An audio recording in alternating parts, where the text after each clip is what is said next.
Isang maid ang nagrereklamo dahil di man lang nag-i-increase ang kanyang sahod.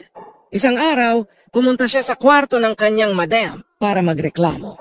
Madam, magsasampung taon na po ako dito pero di man lang tumataas ang sahod ko. Gusto ko lang sabihin sa inyo na deserve ko ang increase kasi mas magaling ako sa inyo sa 3 bagay. Ha? Ano ang 3 bagay na yon? Tanong ng madam.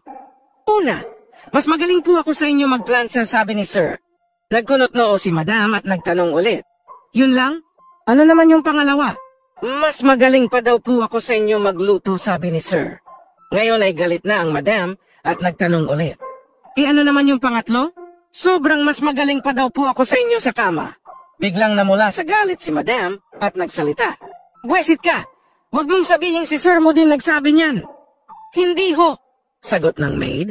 Sabi po yun ng driver. Ang galit ni madam ay biglang napalitan ng awkward ng ngiti sabay sabing, ilang libo ba idadagdag ko?